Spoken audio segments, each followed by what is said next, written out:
જન્મ જન્માંતરના પુણ્ય જ્યારે ઉદય થાય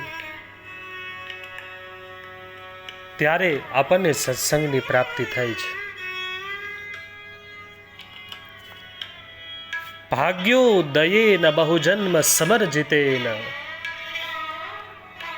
सत्संगमं च लभते पुरुषो यदा वै. और जब सत्संग प्राप्त होता है तब उसका परिणाम अज्ञान हेतु कृत मोह मदांधकार, जिनके मूल में अज्ञान है ऐसा मोह और मद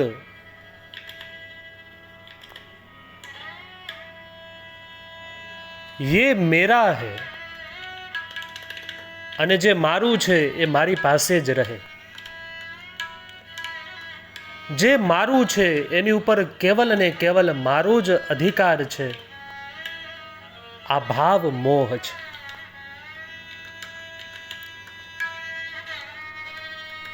માણસ શરીરથી ત્યાગ કરી શકે પણ પોતાના મનથી ત્યાગ કરી શકતો નથી. એનું મન એ પદાર્થને પકડીને બેઠે, એનું કારણ એના જીવનનો મોહ છે.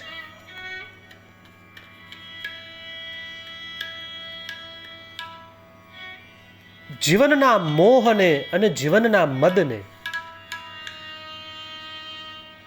જે વસ્તુ મળી છે એ મારી જ હોશિયારીથી મળી છે.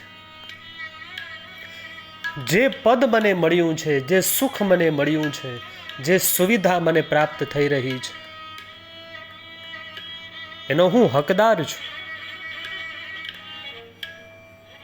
મેં મહેનત કરી અને એનું મને પરિણામ મળ્યું છે.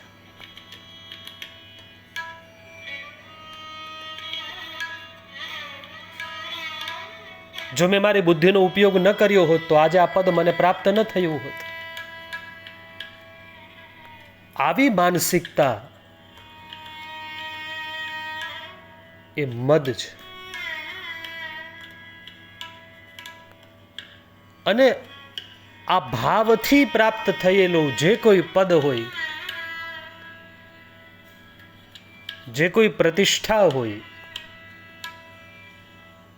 જે કોઈ યશ હોય એનાથી આપણું પણ કલ્યાણ નથી થતું અને બીજાનું કલ્યાણ નથી થતું.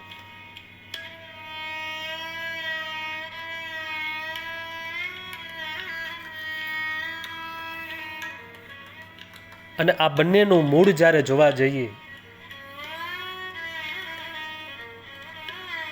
તો દેખાય છે કે અજ્ઞાન.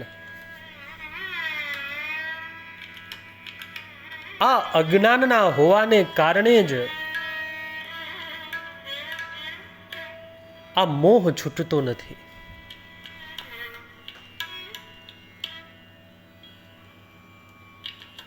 શંકરાચાર્યએ તો વારંવાર પ્રહાર આપણા મનની ઉપર કર્યા છે કે હે મૂઢમતી, હવે તો જાગ, હવે તો ભજ ગોવિંદને.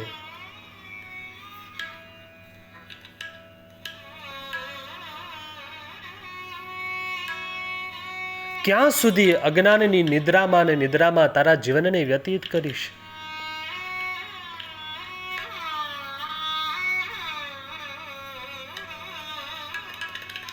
અને એટલા જ માટે મહાપ્રભુ શ્રીમદ જગદગુરુ વલ્લભાચાર્યજી આજ્ઞા કરે, સર્વદા સર્વભાવેન ભજનીયો વ્રજાધિપ.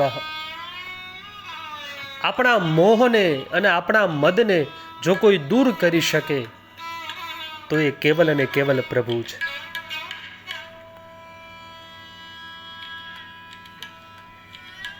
જ્યાં પણ ભગવાનની કથા, જ્યાં પણ ભગવાનના ગુણાનુવાદ થતા હોય और सिर्फ एक बार भगवान की कथा हम सुन ले और हमारा कल्याण हो जाए, ऐसा नहीं.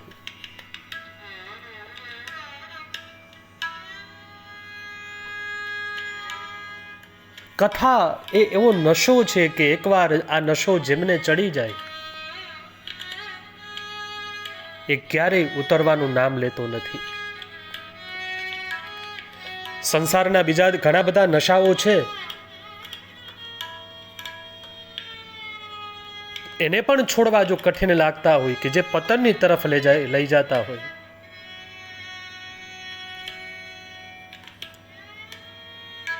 નશો કરવો જ હોય તો ભગવાનની ગુણાનુવાદના નશાને કરીએ. લૌકિક નશો તો ચડશે ને ઉતરશે, ચડશે ને ઉતરશે, પણ આ નશાની મહત્તા છે. શું છે મહત્તા? એકવાર કથારૂપી નશો જેને ચડી ગયો છે એ ક્યારેય ઉતરવાનું નામ લેતું નથી. આ નશો ક્યારેય નહીં ઉતરે. દિવસે ને દિવસે એ વધતો જશે પણ ઘટશે નહીં. તો અજ્ઞાન હેતુ કૃત મોહ મદાંધકાર નાશમ વિધાય હિ તદોદયતે વિવેક. મોહ અને મદના પાયામાં જે અજ્ઞાન છે એની ઉપર આ સત્સંગ પ્રહાર કરે છે, એને નબળો પાડે છે. કેમ કે પાયો નબળો થાય તો એ પાયાની ઉપર ઉભેલી ઇમારત નબળી થાય. બિલ્ડિંગ બહુ મોટી છે મોહની અને મદની, કેટલી વસ્તુઓમાં મોહ, કેટલા વસ્તુઓથી આપણે મદ, કેટલા વ્યક્તિઓમાં મોહ. લિસ્ટ કરવા બેસીએ તો સવારથી સાંજ ટૂંકી પડે.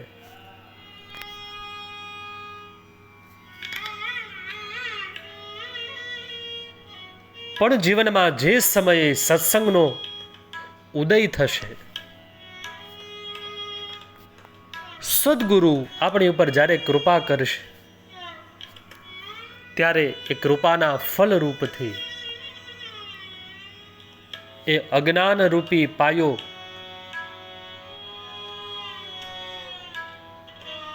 નબળો થઈ અને એ પાયાની ઉપર ઉભેલી ઇમારત એ તૂટી જશે. અને જ્યારે એ મોહ અને મદની ઇમારત તૂટશે ત્યારે જીવનમાં વિવેકરૂપી સૂર્યનો ઉદય થશે. તદા વિવેક ઉદયતે. એવા સમયે જીવનમાં વિવેક પ્રાપ્ત થશે.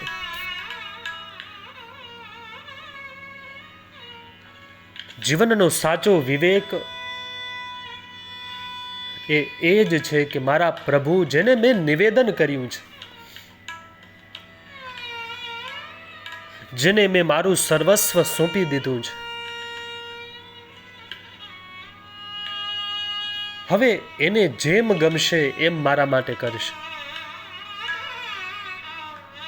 નિજેચ્છાતઃ કરિષ્યતિ.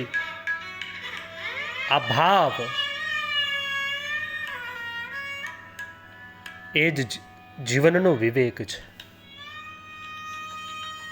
પણ આ એમને પ્રાપ્ત નહીં થાય. બોલવું બહુ સહેલું છે કે પ્રભુ હું આપનું છું, આપ મારા છો.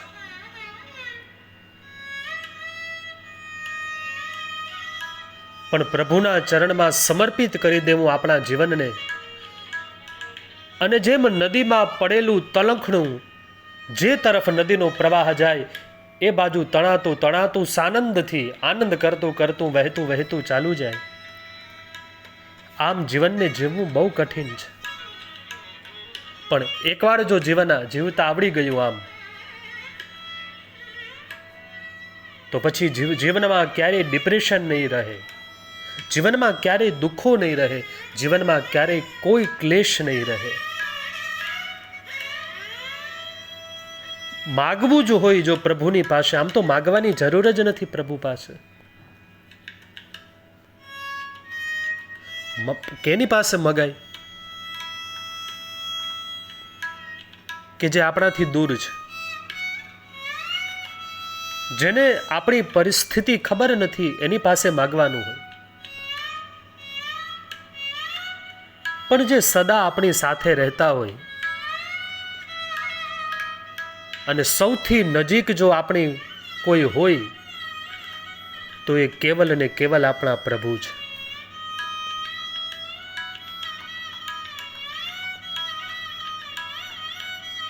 પ્રત્યેક ક્ષણના ભાવ આપણા પ્રભુ જાણે છે, પણ છતાંય જો મન ન માનતું હોય અને માગવું જ પડતું હોય, આદત જ જો પડી ગઈ હોય તો ભગવાનની પાસે માગવાની, તો માગજો કે પ્રભુ મને આપ જીવનમાં વિવેક આપજો,